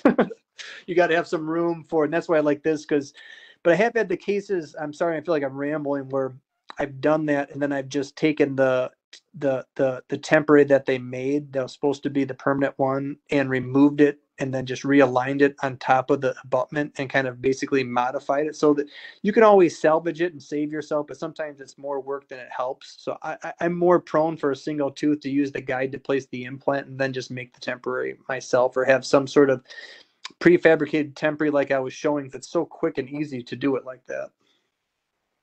Okay, excellent. Do you place narrow diameter implants? And if you are, what size is the platform? Yeah, so I do like to use, there was when I was using bigger implants to get primary stability, but over the last maybe 10 years, the platform I'm trying to stay under is around the 4 millimeter range. So once you start getting up above like the 5 millimeter range, I feel like you have a higher chance of having less of that facial, thickness. So somewhere between like 4.1 and 3.3, somewhere in that range is a good size implant, in my opinion. You want it to be big enough, which I think when you start getting down to the 3.0s, it starts getting a little small. So you want to be more in the, I think, 3.3, 3.7 range. And then once you start getting into the 4.7, 4.8 range, it starts getting a little big. So 4 millimeters is pretty much my go-to size, give or take, a quarter millimeter, half a millimeter, somewhere in that range. Okay, great. When you're placing an immediate implant, how deep do you place it, and what reference are you using since the socket is wide at the crest?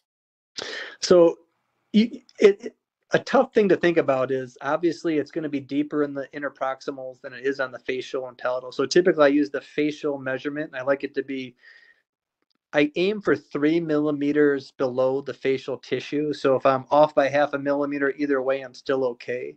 And typically the piece you're using to place it, you just have to be aware of that, because that's really what you're going to look at. So basically the transfer coping, you kind of make a mental note that'll have exact measurements of how long everything is on that. So when you're placing, you can see like, I want to place it until this part is buried. And you'll see like on the Zimmer, the flat side, you want to keep of that transfer analog towards the facial. So when you're screwing it in, you want to keep that flat side towards the facial. So when you're taking your impression, the flat side will also be towards the facial on those implants. So you want to be really, really knowledgeable about the implant system that you're using, so you take advantage of those types of things. But really, as far as depth goes, 2.5 to 3.5 millimeters. So I always try to get it at exactly 3 on the facial. Then typically on the interproximal, it's around 4 to 5 millimeters probing depths at the very, very tips of the papilla. And typically at that depth, the implant's going to be fully in the bone, maybe a millimeter subcrestal or more, but you're not placing it too deep. The worst thing you can do is place it, 6 millimeters facial, and then, you'll have all sorts of problems. And if you don't place it deep enough, you'll have a bunch of problems too. So it's really 2 to 4 millimeters deep is a pretty safe zone. So I always aim for 3, and I usually can get within a half a millimeter of that, and that usually works out pretty good as a safety net. Right. Well, this question kind of can play off of that one a little bit in terms of the position and the depth. And if you have a case where the implant placement is not ideal, do you recommend an angled abutment? Yeah. So I mean, if the implant placement is not ideal, you pretty much have to do an angled abutment. And that's even sometimes when I've had cases where I've put the implant, let's say, to facial. That's one of the best times to do these custom healing abutments, because if you put just like a standard healing abutment that goes straight out, it tends to push the facial tissue out, and then you get even more recession. So for the temporary, the healing abutment part, you can actually, by just modifying the contours of the crown that you're putting on, make the tissue be where it wants to be, almost like creating a custom healing abutment, angled healing abutment and crown with your temporary. So it's one of the biggest, nicest things about having these temporaries is if the implant's even too facial, it's just made like composite. You can thin it more, adjust it, get it so it's not pushing on the tissue, and get it so it modifies the tissue. But you definitely want to use a angled healing abutment if indicated for the final restoration. If you need to do that because of the angle of the implant, because of the residual bone, do you change that depth measurement you just talked about? As long as it's at least 3 millimeters below. I mean, you don't want to take one problem and then add another problem and make that problem worse to try and fix another problem. You know what I mean? You want to minimize the problem. So if you put it any deeper than that 3 millimeters or 4 millimeters, then you're going to have another problem with just too deep a probing depth to be able to maintain. So if I find myself in a situation where I think it's too facial and I have to place it too deep, I'll just pull it out, see if I can re-prep it and redo it, or just cover it up and just let the patient know it didn't work out this time and redo it, rather than put them in a permanent situation where things are just, you understand what I'm saying? I just don't want, if I find myself in a situation where I can't fix it and I don't think it's going to be good, I just stop. And I feel like patients appreciate that. You just be honest with them. It doesn't happen very often at all, you know, knock on wood. But if that does happen, you just got to be honest with the patient. It just didn't work out this time. I couldn't get what I wanted. I'll re-bone graft it and come back later and do it again. Okay. Yeah, I think you might have answered the question when someone asked, what do you consider to be an ideal placement?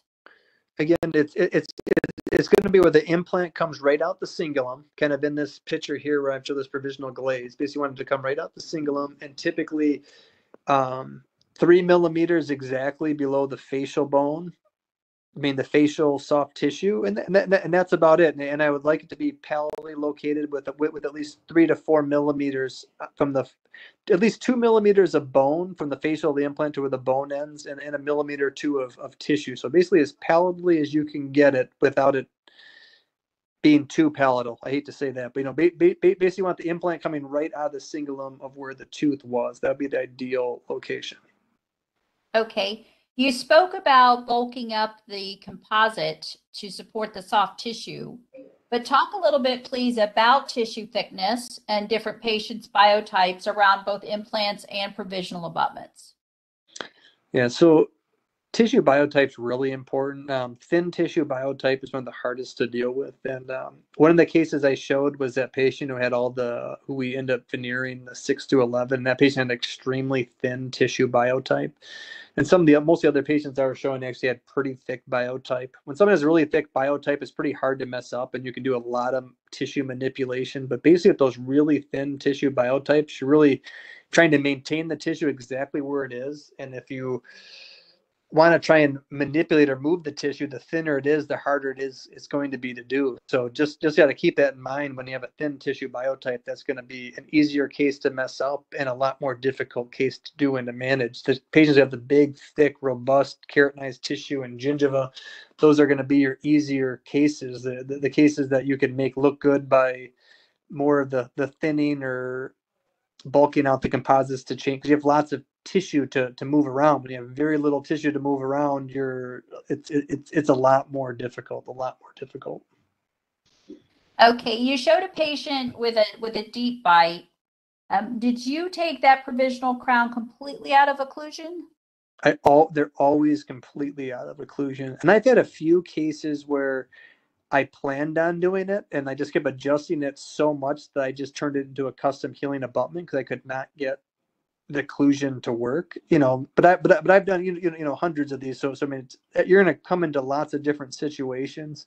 I actually have a case right now that I'm dealing with where the patient has a really deep bite, and its teeth actually hit on the palatal tissue. And I didn't think it would be an issue, but it's causing a little bit of chronic irritation, even though, I mean, it's significantly, it's like 2 millimeters palatal to where the implant has a lab fabricated tempera in it right now. But when the patient bites, the bite is so deep, it actually has teeth mark or indentations on the palatal tissue, and it's causing chronic irritation, and the implant's got a little bit of bone loss on it. So I'm kind of trying to figure out a way to manage that right now. But so, I mean, deep bite is definitely something to take into consideration, and the deeper the bite is, the more complicated it becomes. Okay, excellent. In the first case of tooth number 8, you showed, this question was relating to that, but it relates to other ones you showed as well. Does the flowable composite adhere to the peak provisional abutment? The flowable composite tends to adhere to everything really, really well.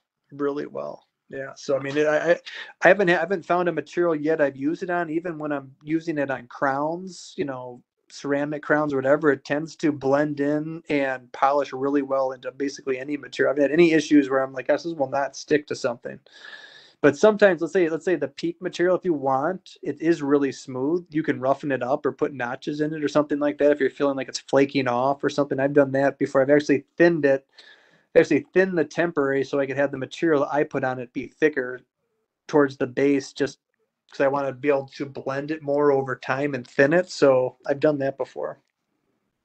Okay. You know, you showed and talked about your preference of screw retained provisional crowns. What about in cases though where your restorative colleague then chooses to do a cement retained definitive restoration? I believe that's it's.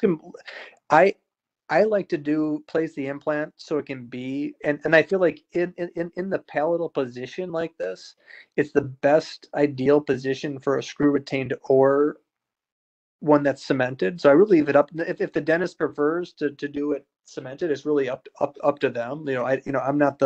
I'm the surgeon. I let them deal with the prosthetic part. I kind of like to talk to them what I think are the pros and cons of each, but whatever the dentist is most comfortable with. I mean, I know lots of dentists. We work with so many dentists that have no issues at all. It's very doable, and people can do a great job. It's just nobody's perfect, even though we all strive and try to be. And I feel like just the screw retain just allows you less chance of having an issue. But you can definitely do majority of them are done cemented, so I mean it can definitely be done perfect cemented, just as well as it's done with the screw retain. Just less.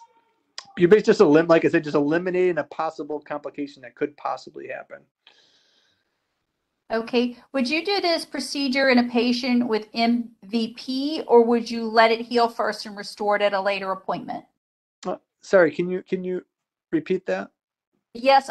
Would you do this procedure in a patient with MVP, or would you let it heal first and restore it at a later appointment? I guess I don't. What is MVP? I wasn't sure either. I know that Lisa asked for clarification. Maybe we can ask once again, please, and then we'll come back to that question. Does the BIS cover that you're showing now on the screen, is it BPA free? I honestly have no idea. I'd have to look that up. That'd be something I'd have to look up. I'm not. Okay. Unfortunately, I don't know the answer to that one. Okay. And then what about on your last case, did the papilla fill in? Do you have longer follow-up on that patient? Yeah, on that last case, all I have is unfortunately, as the periodontist, it's pretty hard to get the follow-ups on the crown. So I actually have quite a few of them, but this particular case, the only follow-up I have is the day it was placed. So I have no follow-up on that one. And I've emailed the dentist since then. That one was probably like 4 years ago, and patients move and go away, so I wasn't able to get any follow-up on that patient. So okay. I hate that.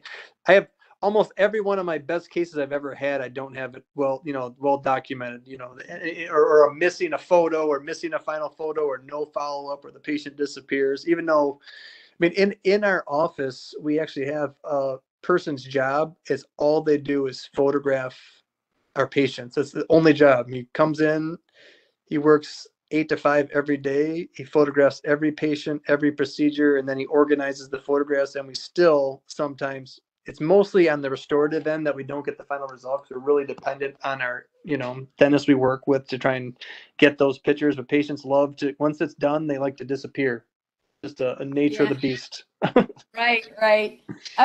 When you have it planned to do an immediate placement and immediate provisional crown, but then you may need to abort the procedure. Number one, when do you abort it? And number two, what do you tell the patient and how do you send them on their way?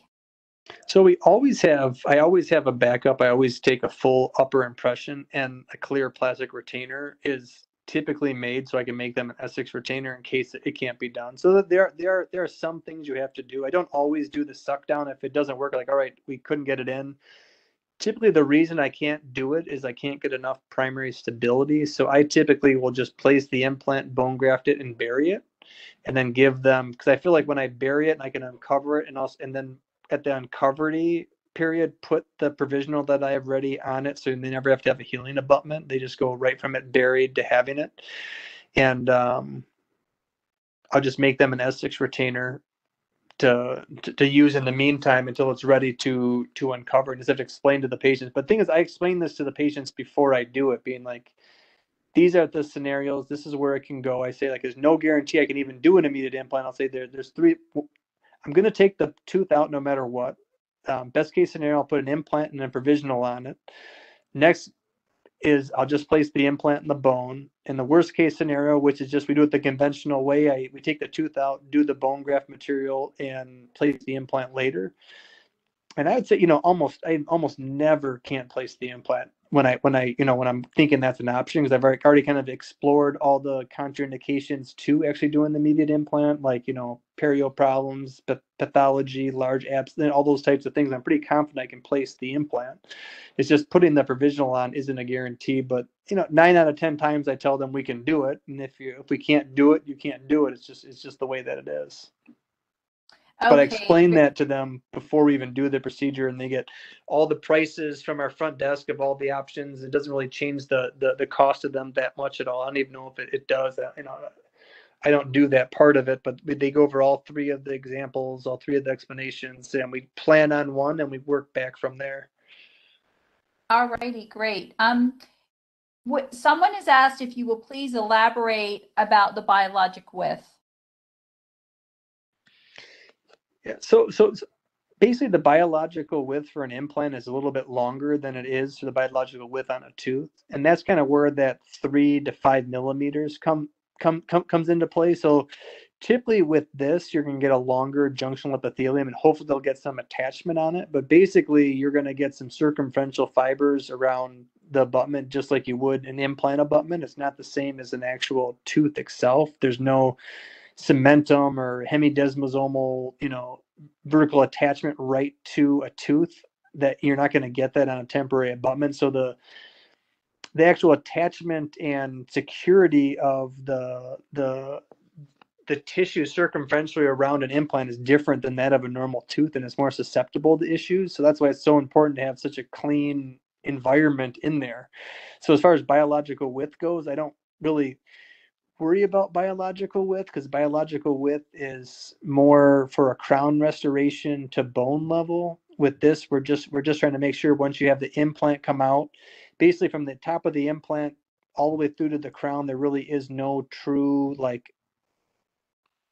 crown margin per se. It's basically all foreign material all the way down to the implant head. So it's kind of difficult to say exactly how biological width and crown, without understanding the what the person asking the question really wants to get at, is the fact that it's different on an implant than it is on a tooth, and there's a lot of different things you have to think about.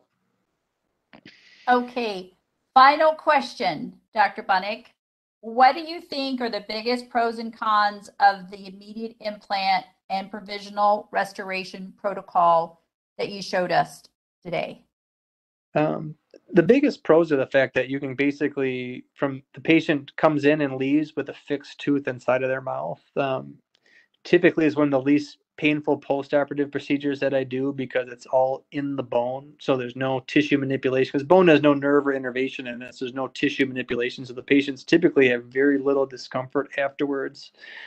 Little bit of bleeding. They have a fixed prosthesis in their mouth. And also looks really good from the day it's done to the day they get their final restoration. So it's a quicker treatment time, looks nicer. I feel like it's less invasive procedure. So the pros are pretty significant. I'd say the cons are it's pretty technique sensitive. I'd say my complication rate with this is still really, really low, but I think you have a higher chance of having a problem when doing this than when you do just a staged implant where you bury it then uncover it, which I tend, if I have any question, I will bury it and then uncover it and do the provisional at the unburial when you unbury it, which has almost zero. I don't want to say zero, but it's very little chance of having any sort of problem at that point. So I think the like I said, the pros are just the shorter treatment time, the less invasive procedure, and better aesthetic results. And the cons are just it's a lot more complicated procedure. Also, there's an added cost. You know, we charge a little bit extra when we're doing the temporary, even though basically fabricating and making the temporary usually takes me longer than it does to do the surgery. I think we charge about the same as we charge for a flipper for this, which is somewhere like the $400 or $500 range to make a custom temporary. So it's not a money maker. It's more like a practice builder type of thing. Okay, excellent. So Dr. Bunek, once again, it was a pleasure to have you join us for this virtual program. Thank you so much for sharing your experience with our global audience. Yes, thank you too, and fabulous job. Great, thank you. And to our viewers, we look forward to hosting you again for future programs, whether virtually or in person at one of our 6 Institute facilities around the globe. We hope to see you soon.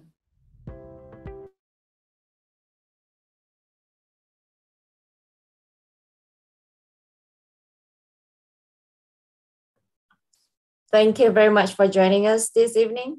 Next Tuesday, the 15th of February, we have Dr. Kelly Mish rebroadcast of